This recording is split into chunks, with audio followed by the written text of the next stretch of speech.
A very good evening. My name is Bhavana Issar. As the founder of Caregiver Saathi, we wanted to have a series of conversations regarding aging gracefully and perhaps not just gracefully, but aging with a certain panache or maybe an attitude, because all of us are going to live much longer than the previous generation, and we might as well live it up.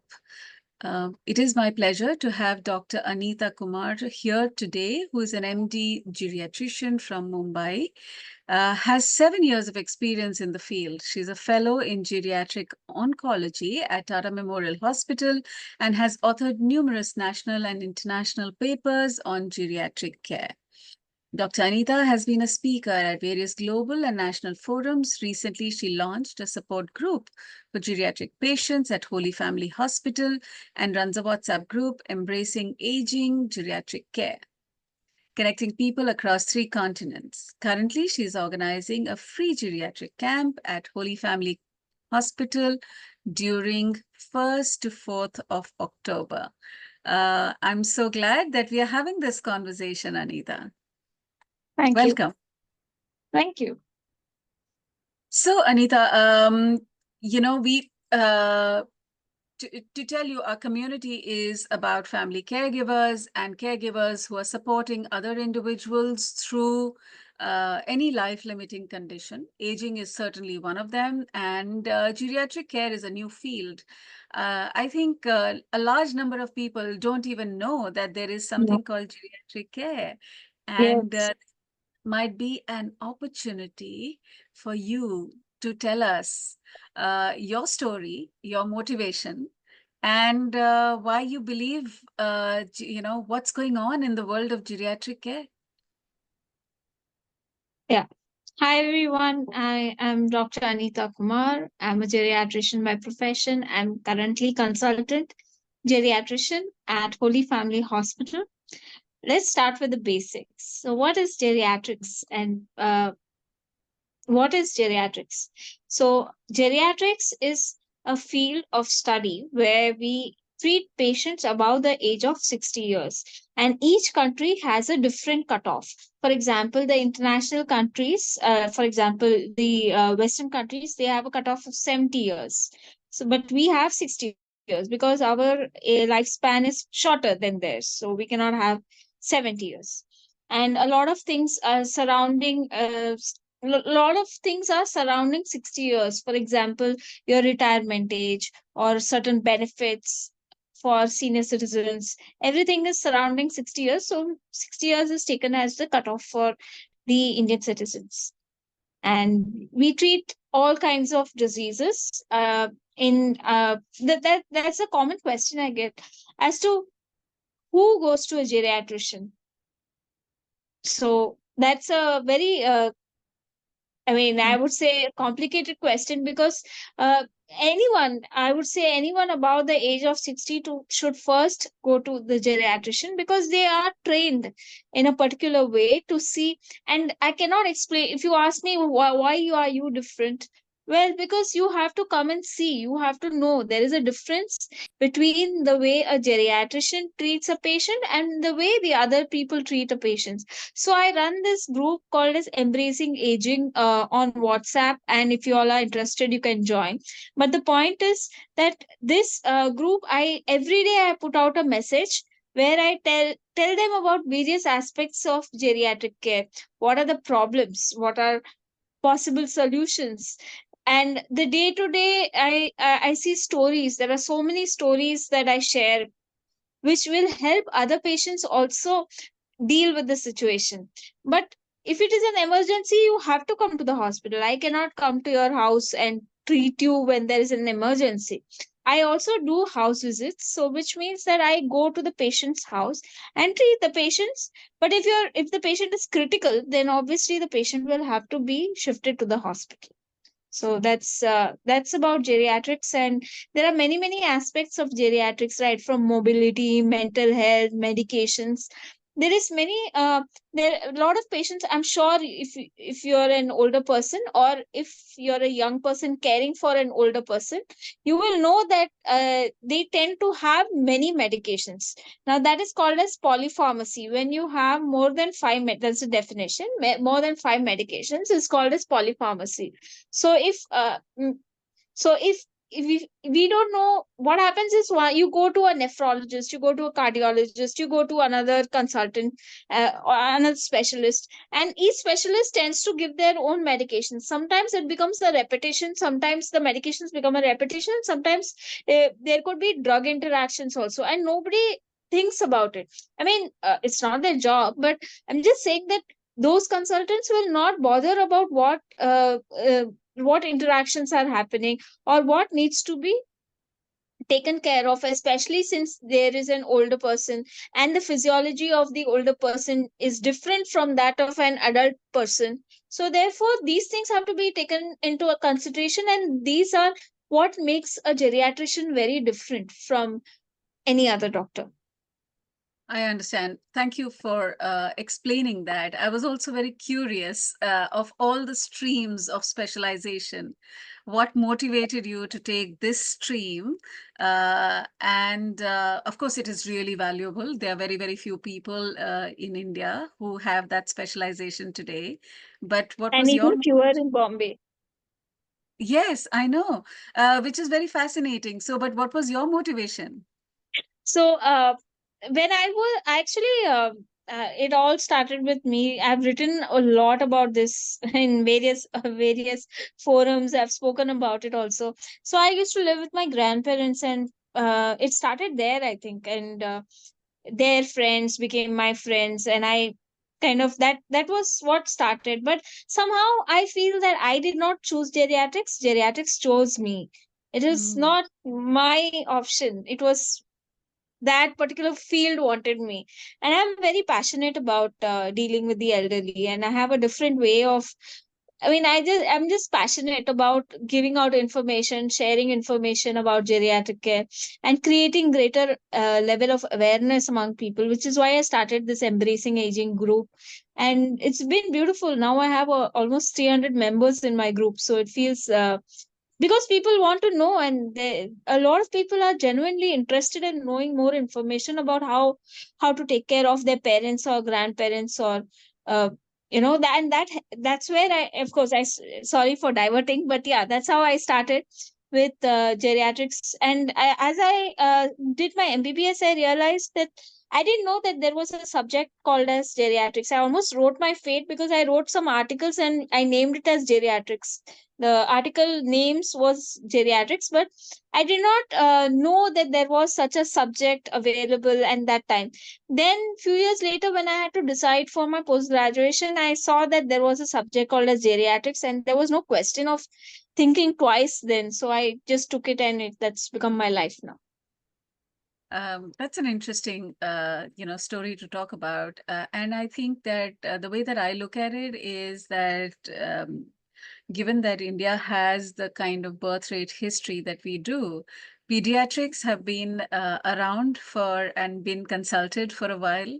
And we know that for a certain age group, there are certain challenges. So, therefore, going to a pediatrician makes sense. I think in the same spirit, as we age beyond a certain age, GP may not be enough. But I'd like for you to help us understand the role of a pediatrician, a GP, and a geriatrician so that we can use this information to help educate people. So there is a lot of there is a little bit of intermingling amongst these also, and that is okay. That's completely fine. So pediatrics looks at the children lesser than about 16 years of age, and then it comes at to young adults till about say 55, around 50 55. After that, the geriatricians take over. So Okay. we are at the end of the spectrum, and generally that's what we look into. But it's also, I if you tell me that look into a 45-year-old or 30-year-old comes into my clinic, and and says, "Can you look into me?" Then obviously I will, because I'm a physician to start with. I'm first That's a doctor, and then I become a geriatrician. But let's look at it. Let's look at aging in the context of India, and let's look at what could be. So, in the cultural context, what do you believe are the most significant challenges that seniors face Good as question. we age, physically and emotionally? First of all, nobody wants to accept that they are a geriatric. Nobody accepts. Do you accept? I live with it with a lot of pride, but I'm not a good. I mean that there is a taboo. Even today, Yes, there is a taboo. No, I'm not. There are 60-year-olds who tell me that no, I'm not a geriatric. Why should I go to a geriatrician? Because just because I'm 60, 60 is just a cutoff. It is a way of I can make it even 70, or I can make it even 50, but it's just a cutoff to give. That doesn't mean that you're old. We have 90-year-olds who are absolutely fit and fine, so yes, who are much more fitter than a 50-year-old. So you think they are not, I mean, they are geriatric and these people are not geriatric? That's not the way it is. It is just a purely a cutoff point. That's all. It is. yes. And it is, that's what, even in my articles that I write on my embracing aging, I explain to people that how how you should accept aging as a process, and accept that there are certain faculties might be becoming worse with time, and we need to work on that. And it is definitely possible, which is why I also do a comprehensive geriatric assessment. And in my hospital, I have introduced that, so that we can do a complete assessment of this patient, either before they enter enter any facility, for example, entering any old age homes or something. So you know what is a baseline, you have a baseline to the problems, and then you build up on that then if there is any problem, this is where the patient is as of today. So you give certain interventions, which I do. I give certain interventions, and then we measure it at equal points of time, so that the patient does not deteriorate. And even if there is a deterioration, there's a slow deterioration, not a quick deterioration, and that makes a very big difference in the way the patient deals with life. And I talk about in my articles, I also talk about how these elderly patients must deal with their life. Because and now you will say that, oh, you are not an elderly person, what do you know about life? Well, I work in the field. I don't have to be an elderly person to know that. I work in the field. I know, I speak to tons of elderly people, so I know how people think, and that's where I get the knowledge, and that's where I try to help you deal with the situation. Sure. You are the subject matter expert, as we would say. So let's go back to the question and say, so what are the challenges that you face? One is, of course, the stigma of aging. Like you said, people don't, and the acceptance, people don't identify as geriatrics, and there is a stigma for aging. That's, I hear you. What are some of the other challenges that you find in India around aging that come up for Depression, physical and depression. emotional? Depression, anxiety, mood status changes, falls, very common. Falls is so common, I cannot tell you. Every other person who comes to my clinic has falls, or some form of depression. I won't say clinical depression, but they have, they are probably moving towards it. So Right. I can make out, because I see day in and day out, I see these patients, so I can make out.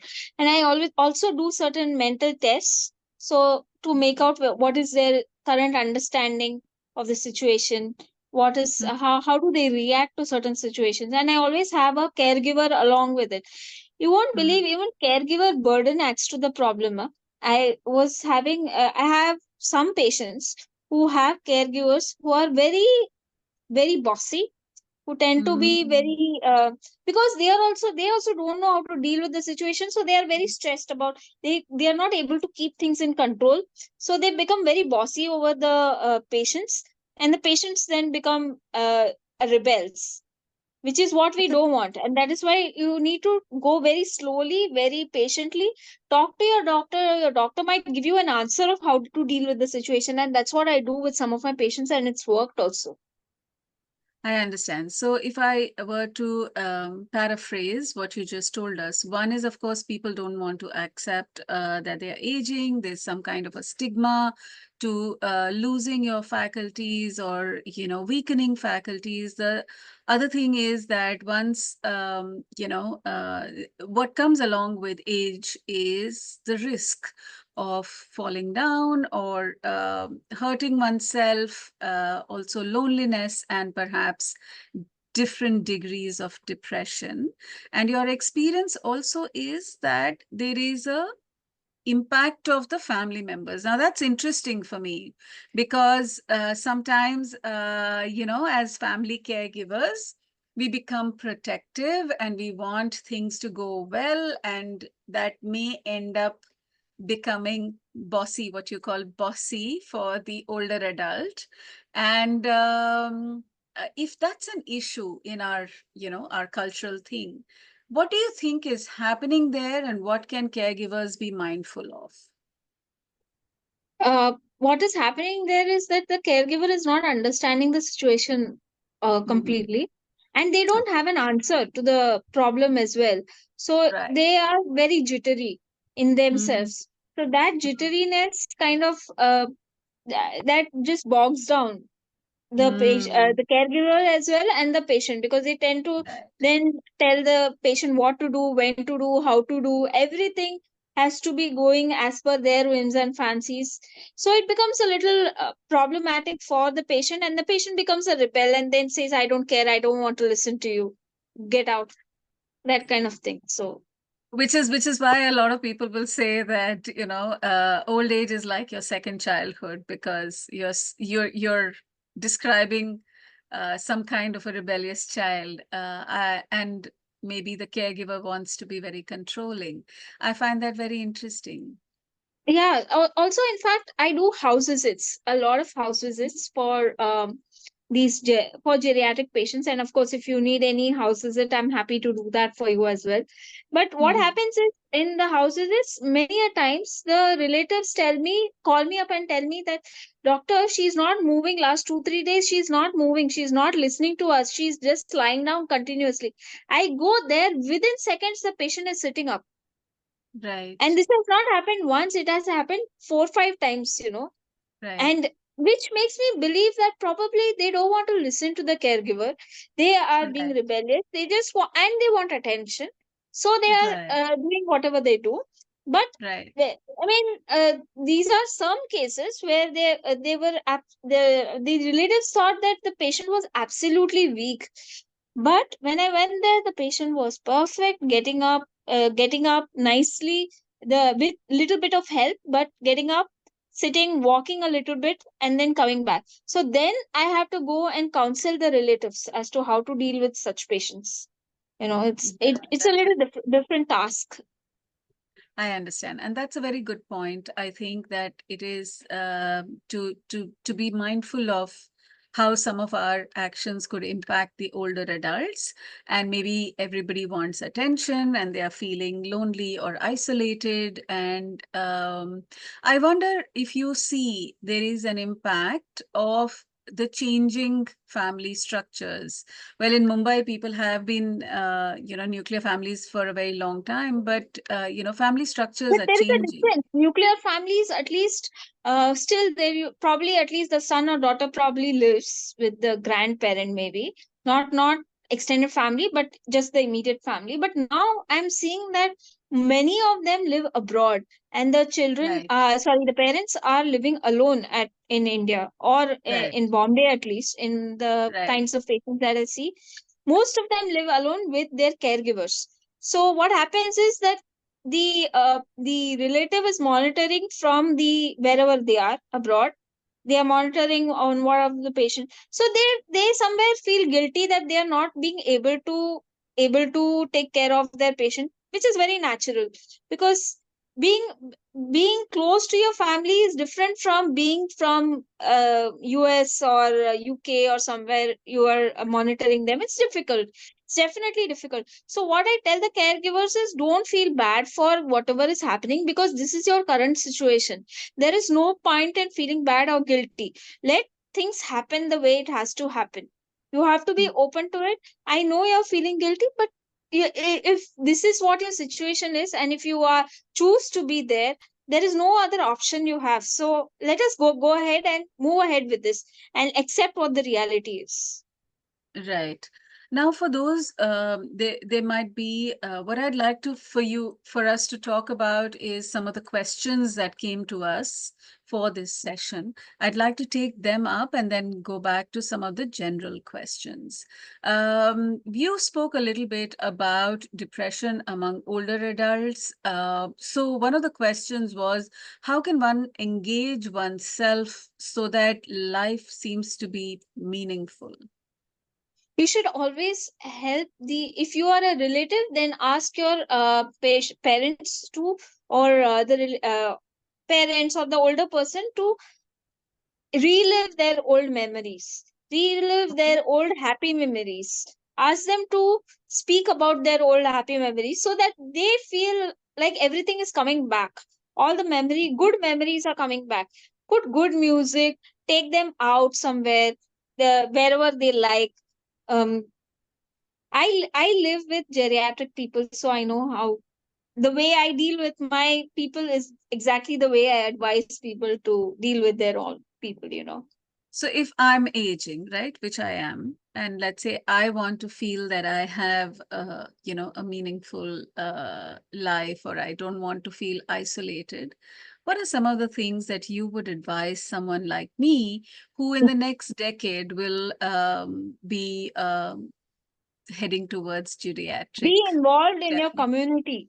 Just Okay. be involved in your community. That is the best thing you can do. Even if there Mm. is a small puja or some program there that is happening in your community, just go and sit there. Even if you don't know anything, you don't understand anything, sit there, smile at everyone, and that's enough. You will be Okay. happy. What are some of the other things that I can do for my overall well-being?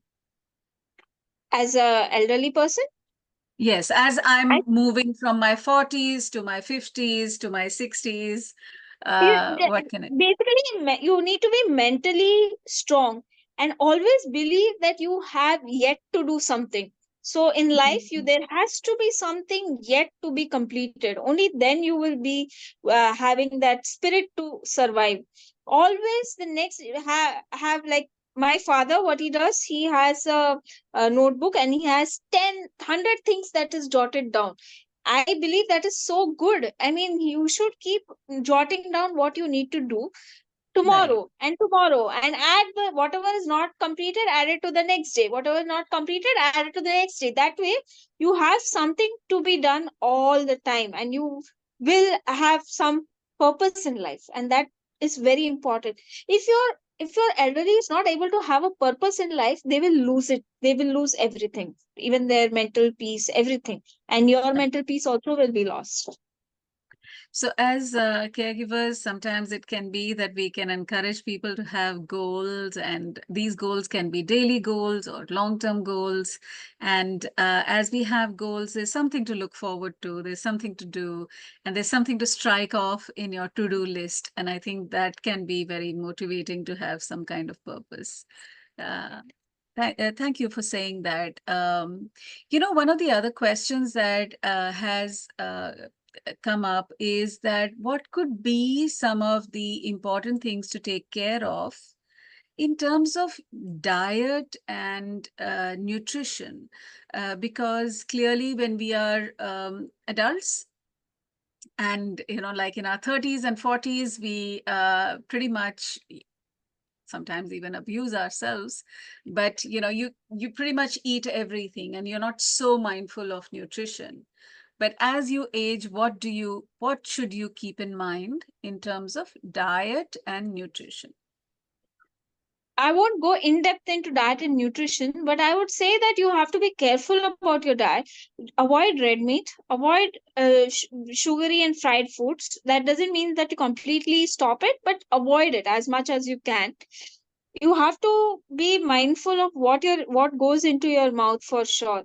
And it depends, also depends on what comorbidities you have. Do you have diabetes, hypertension, COPD? What kind of illnesses you have along with Hmm. your aging process? So accordingly also you have to adjust your meals. Have Try to have balanced diet, fixed timings, absolutely fixed timings, don't change your timings. And 2 hours before you sleep you must finish your food, very important. Don't Hmm. I would suggest that don't eat just before you sleep. Otherwise, you will have a lot of burping and you'll have a lot of acidity. You won't be able to sleep, and things will keep coming into your throat. You'll have GRD kind of thing. So it will be difficult to sleep. And also remember that water consumption. You have to be very careful, especially for people who urinate repeatedly, or and which commonly happens in the elderly. So you Hmm. have to 2 hours prior to your sleep, you should stop drinking water, or maximum you can drink some sips of water so that you don't feel dry. But you Hmm. should stop drinking water if you're urinating repeatedly at night. And of course, again, if you're repeatedly urinating, check for your cardiac function and your diabetes levels. Thank you, Natharam. Just please, thank you for raising your hand. Just hold on a second. Are you still there? Um, yeah, just give me a moment. I'll finish this question and then come to you. I'm very curious. So you mentioned last time that you mentioned earlier in the conversation that it is important to do a comprehensive assessment to have some kind of a baseline. And when you have done some kind of a baseline, there is a better understanding because all of us are also individuals and all of us might have different set of circumstances in terms of you know uh, illnesses or even the probability of illnesses, like is there a history of diabetes in the family or is there a history of BP, etc., and that can be an important consideration. So I appreciate you're not getting into the details of diet, etc., because you can't have general Yeah, rules. exactly. So I think that it is really important to custom your Mm. diet and nutrition. And maybe what we should do is, as individuals, consult for what should be the change in diet. Though, of course, there can be general rules like eat the right things and hydrate yourself. I will come back to the drinking water piece, but Mr. Nathuram Jain, welcome. What is the question you would like to ask?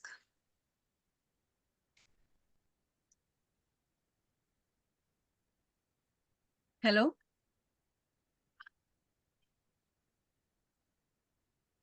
Hello? Nathuram? Yes, Good evening. Can you hear good us? evening. Yeah, I'm getting you. Okay. Did you want to ask a question? You had raised your hand.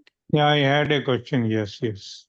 Please ask your Actually, question. I have written in my introduction that I have got ailing wife Yes. at my home. She is actually 73-year-old, suffering from dementia Okay. Oh, for last 12 years, okay. Okay. and it was stable until last 6 months. Hmm. But for the last 6 months, it is getting Worse. bad, bad, bad, and worst. Mm-hmm. I don't know. The neurologists have raised hands. There is no treatment. You have to just face as it is.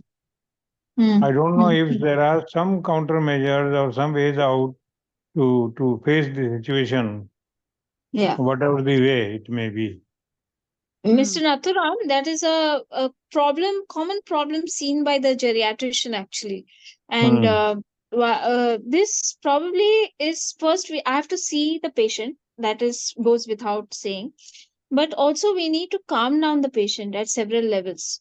Does she understand anything, or is she does not understand? She understands. She can recognize the people, Uh, uh,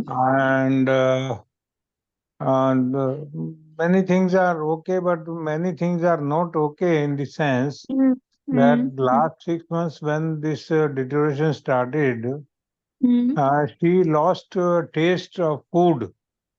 in her Okay. mouth, and Hmm. she was all the time nausea, vomit, and Ah. not like eating anything. Hmm. Hmm. That was the first, Hmm. negative things that we noticed Hmm. after Hmm. onset of dementia. That was 12 years ago. Hmm. And since then, the things are going bad, bad, bad, bad, bad. Because Hmm. no food means she is deteriorating in the health. Yes, correct. And she, for last 2 3 months, she's developed Hmm. some urine infection also, Hmm. Hmm. which is Ah. also not going That's away. where we need to look at the alternate things that are happening. See, dementia cannot be reversed. You know that. So Yes, it is a condition where it's only going to get worse. Now, the yes. one thing that you can do is to look at what are the alternate problems that the patient suffers from, and can any medications be changed accordingly. So there are certain medications that, well, should not be given in dementia patients, and some medications which are, I cannot speak about that on, obviously, on the podcast here. But is it possible for you to come down to my clinic once so that I can see her? Where your clinic? Huh? At Holy Family Hospital, Bandra. And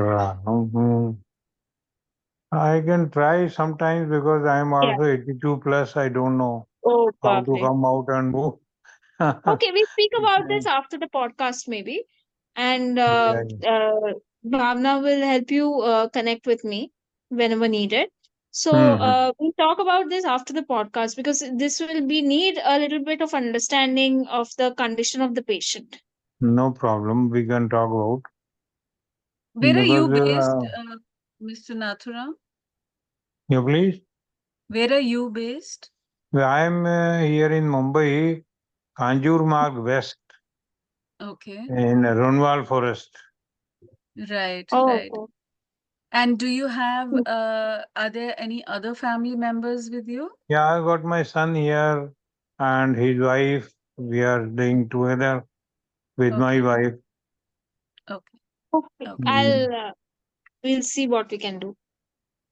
Yes, okay. yes. Your contact number is the same on which we are talking now? Uh, Um, no, yeah, I she will think give you. we will share the Share contacts it. with you Yeah. so that Yeah. Ah, you can share the call. details so that we can Yes. remain in communication Yes. in future also. Okay. Yes, Because I would like to do anything for her so that Hmm. she her life is little comfortable or better. Yeah. Yeah. Sure. So for last 2 months she is bedridden. I don't know what to do, what not to do because of that weakness. She Okay. is not able to take food. 2 months she is on rail tube, so some feed Okay. is being given through rail tube. Okay. So, but things are not very much improving. Hmm. I put so many geriatric counselor also, physiotherapist Mhm. also, Hmm. then therapist also. So I'll have many. to check your papers before I make any comment. Okay, okay. Okay?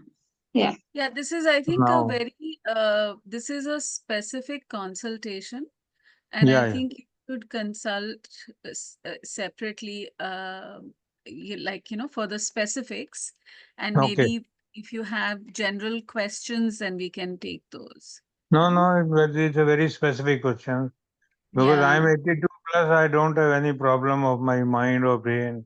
I am Oh, totally healthy. I okay. No worry. You'll can. be fine. Don't worry. We'll Yeah, Mhm. no, sort it I out think, later. yeah, I think you're in good hands. We'll help you connect and see what is best that can be done.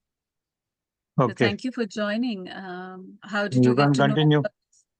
You can Yes, continue with your lecture. Huh? yes, we will. I joined late Please do. because I got involved with a problem. So I got late in No coming to problem. your lecture. No problem. Anita, I think one of the other things is also that, while we are aging, sometimes the people Hmm. that we care for as caregivers, also we are aging, right? Like is the case right now. Yes. Yeah. I think what would be useful for us to speak about is how can I care for myself while the people that I'm caring for are also aging and I'm also aging, right? So you can There is ask for respite caregivers. There are certain companies who provide respite caregivers. So they right, provide caregivers for twice a week or thrice a week, for which right, is costly. It costs a price, comes at a price. But yes, whatever it is helpful, because at the end of the day, the caregiver is at peace for at least those few hours in a day. right, right. So taking some kind of a break for yourself and getting some help, even if it means paying for that help, is a good idea. And that's what you think that we should do. Sometimes our family members may be around and they may still, not have the There are some energy. companies in Bombay who have started this. I'm not, I mean, I can give you ideas, but I don't know about so much about them, except that they do provide respite caregivers. Yes, I think that's one thing. And you mentioned that we need to find some way of socially connecting so that we have sources of energizing ourselves and replenishing. So, making community connect, etc. In addition to respite care is a good idea. One of the other questions that has come, which I'd like to ask you, is one second. This is neurological care. What Hmm. are some of the preventive actions that one can take? Because we will certainly have some or the other neurological impact. And what are some of the symptoms to watch out for when one must go to a neurologist? So it depends now. Suppose if you have a stroke, then you can go to a neurologist. If you are having one side of the body is not functioning, you can go to a neurologist. If you feel there is tingling and numbness in just a small area of your body, then you go to a neurologist. There is your eye, for example, your eyes. You're having lateral rectus palsy, which means your eyes don't move. Your one eye moves to the corners, but the other eye does not move to the corners. Then you go to a, these are very specific, of course. Then you go to a neurologist. So, but there is an overlap between a neurologist and a geriatrician. So there are things that even I would be solving as, I mean, I won't necessarily take the neurologist into account in certain cases, but of course if it is very needed, then definitely I will refer to a neurologist. So, sometimes there are certain symptoms that show up simply because one is aging, and that's geriatric care. And then there can be some very specific symptoms. For example, I think forgetfulness is a classic one, right? Yeah, that Uh, is something that comes to me on a daily yeah, basis. yeah. So So, if I forget names, I forget only names. Am I prone to dementia? What is your answer? I don't know. You must tell me because I seem to be forgetting names recently. No, no, you're not prone to dementia. Just because you forget names, Right. not uh, a it's not a thing of it's Symptom. not a symptom of dementia. Right. No, thank you But for clarifying that. repeatedly forgetting your where you kept your keys, and it's repeatedly, not like you've kept it once and you've forgotten it. That's not an indication. You're repeatedly forgetting things. You mean, what I'm trying to say is you go and evaluate it from a doctor when you feel that such things are happening. For example, even a couple of days back, I had a patient who came to me.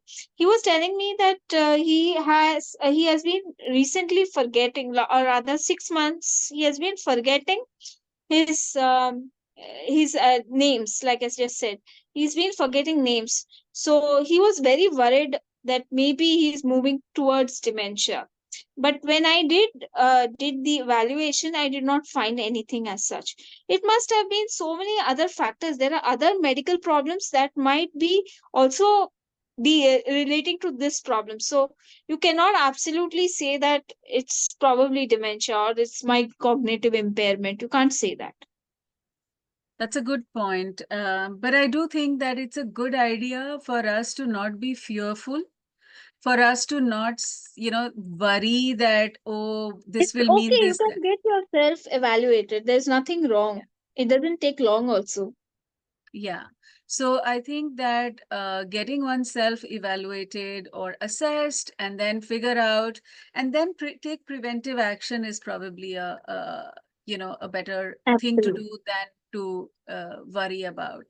So cognitive decline and, dementia seem to be growing concerns because, Yes. we probably did not hear so much about it earlier, but we hear about it much more now. Now, Uh, in Right. fact, sorry, go ahead. So I was keen that if there could be some ways in which we can take preventive action so that we could reduce the chances or slow down if there was any instance of dementia. What would you advise? There are some exercises available online. You can check Okay. those. Otherwise, you Mhm. have crossword puzzles and you have I have Sudoku, etc. But does that mean that if I do a Sudoku and crossword puzzle right from childhood, that means I will not get dementia? There's nothing like that. There's no surety. You can still get it. There is no surety. Right. But it is just a preventive mechanism. There's a lesser chance that you might not get it. Hmm. Now, one of the classic things that you mentioned, which was that, when we have a problem of incontinence, or we may have, we may drink a lot of water, and sometimes we may not feel that, oh, we have to go to the bathroom, and then, incontinence is a problem. So we either don't hydrate ourselves or we feel that it's not so dignified if we are So elderly leaking. people, they forget to drink water. As you grow old, so for some reason you forget to drink water. Okay, so I mean, basically, you don't feel thirsty because you're not sweating as much. So you're not Right. feeling thirsty.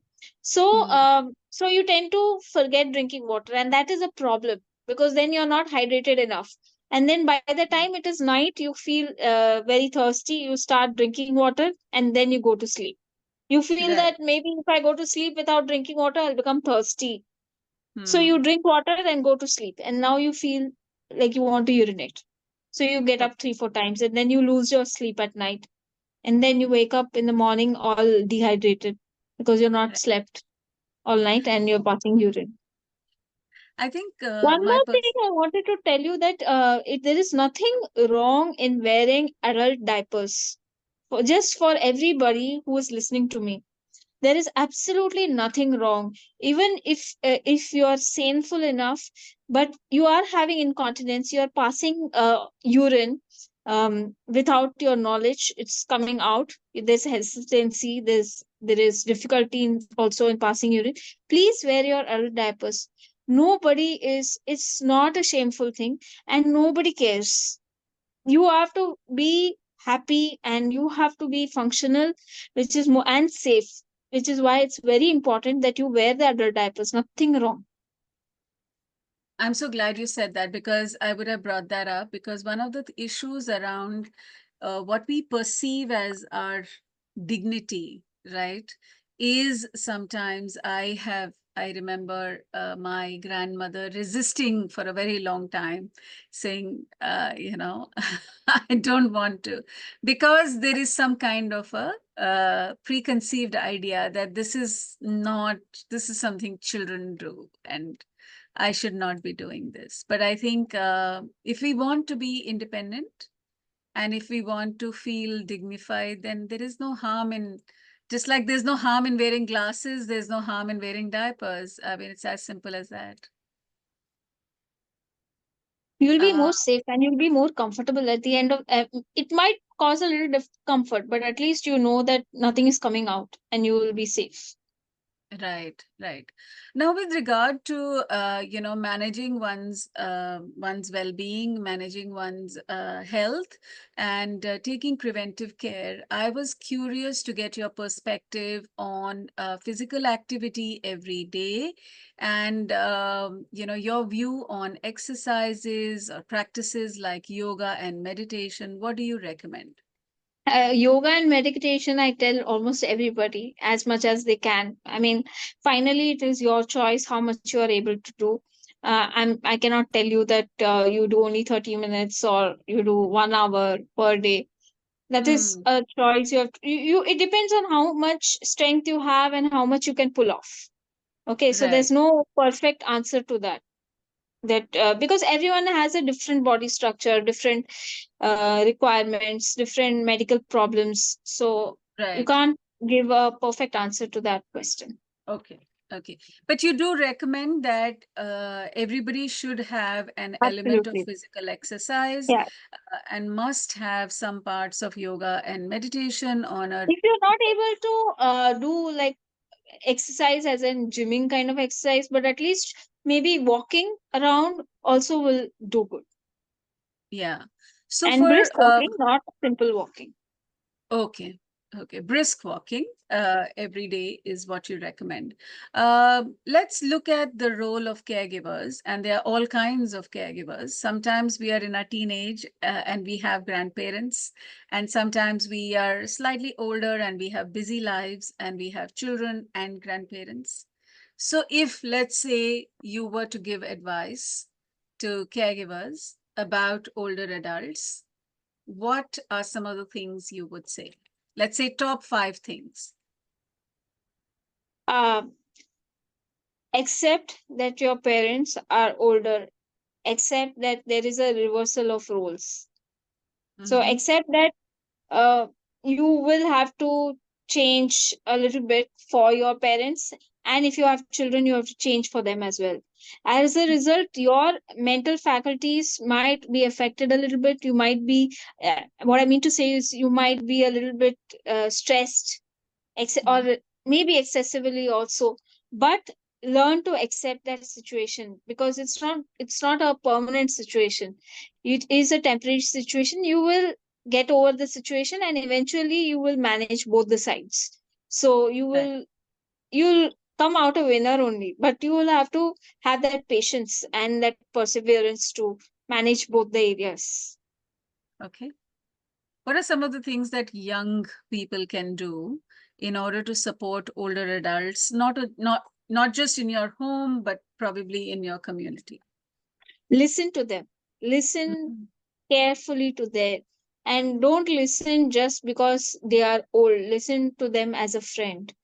So Mhm. because if you pity them because they are old, then that also is not right, and it does not go very well with that psychology of the older person. So you be with them as a friend, and contribute to whatever is happening as a friend. Maybe even a lot of times even they need help, and they, in the sense, they need a friend to talk to, or they need somebody at their own mental capacity to talk to, etc. And it's I know it's difficult, it's a difficult task, but if you be with them you will realize how they are, and you will be a friend to them. Be a friend to them. I think that's the best thing I can tell you. All right. So I think that is such a good point, because being a friend means being a Saathi. And I thought that, we are trying to be a friend or make a connection, not just for the older adults, but also probably to the other members who are caregivers. And sometimes there are people that we hire who provide care, and they are care attendants. So, learning how to listen in will probably be one of the skills that all of us need to have. As we bring today's conversation to a close, Dr. Anita, what are some of the closing remarks you would like to say to people who are caregivers and who have older adults around them? Hmm. Have patience with your older adults. Mhm. Have patience with them. Sooner or later, you all will get to a place where both of you will, both of you will be on an equal level, but it will take time. It will take time because both of you are trying to manage a different situation. It's not the routine situation where the father is the father and the son is the son. This time the son is becoming the father and the father has become the son. So we have to, because of this role reversal, it takes time for each one to adjust. So have patience with, take help whenever needed, ask, get help, get respite caregivers, which will be very useful for you to take time off. But be friends irrespective of what your parents say or the older people say. Be friends with them, because only then you will make let them, you can help them work according to what you want. Otherwise they will be a rebel and they will not follow what you want. So be a friend to them, that's all. Well, that's great advice. Thank you very much for your time. And thank you for addressing some of the key questions that we had. We will be referencing this recording for our community's use later in the groups. But really appreciate your time, and we will be sharing your number as well in case people want to reach out to you and do a personal consultation for a specific case. Thank you. Have a good evening. Bye.